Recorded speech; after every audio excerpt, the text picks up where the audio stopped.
Good morning chers élèves. Dans cette vidéo, je vais essayer d'expliquer ce qu'est la féodalité. Dans ton livre, il est écrit que la féodalité, dans le royaume de France par exemple, c'est lorsque le pouvoir appartient à des seigneurs suzerains entourés de vassaux. Explication de ces termes-là, suzerains et vassaux. Eh bien, si vous vous souvenez, le territoire de France est divisé en seigneuries dominées par des seigneurs. Or, au cours des 9e siècle et 10e siècle, la France est envahie par notamment les Vikings, les Normands, et les petits seigneurs cherchent protection auprès de grands seigneurs. Ici, par exemple, nous avons un grand seigneur, le comte de Mâcon. Mâcon se situe ici au nord de Lyon. Et ce grand seigneur, ce comte, eh bien, est entouré de seigneuries plus petites, moins importantes, et chacune de ces seigneuries est dirigée par un de ses vassals.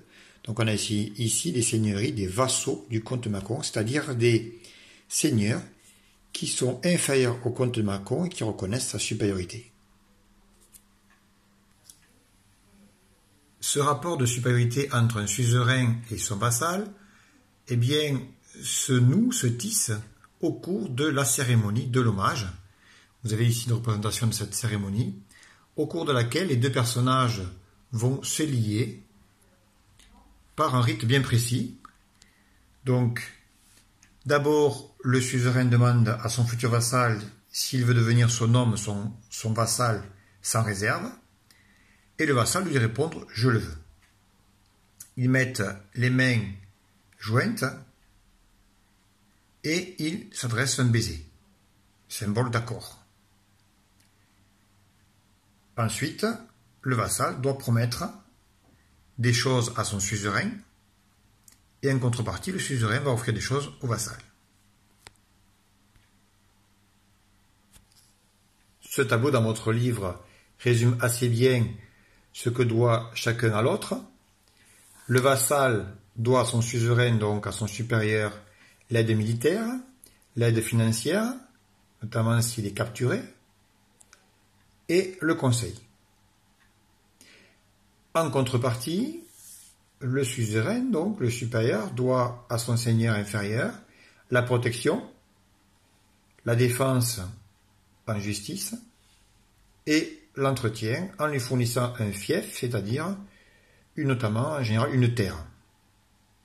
C'est la raison pour laquelle sur l'image ici, vous voyez que le vassal donc, et le suzerain désignent le sol, les épis de blé, qui représentent le fief, c'est-à-dire la terre, qui est offerte au vassal par le suzerain. Pour résumer, je reprends la pyramide que je vous ai donnée en classe.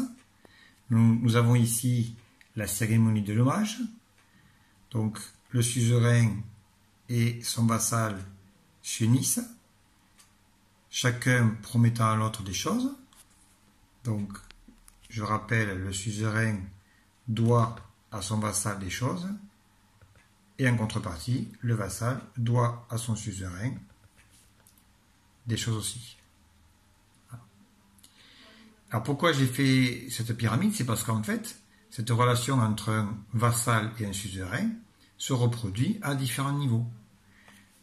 Ici, nous avons à la base les simples chevaliers qui n'ont pas de château, de seigneurie, qui se mettent au service d'un suzerain, donc d'un seigneur plus puissant. Celui-là, seigneur châtelain, est certes puissant, mais il va chercher un protecteur plus important, donc il va se mettre au service d'un très grand seigneur, beaucoup plus important que lui. Exemple, le seigneur de Mâcon, vu tout à l'heure. Et ces très grands seigneurs, à leur tour, vont prêter hommage au plus grand d'entre eux, au suzerain suprême, qui est, vous l'aurez compris, le roi en personne.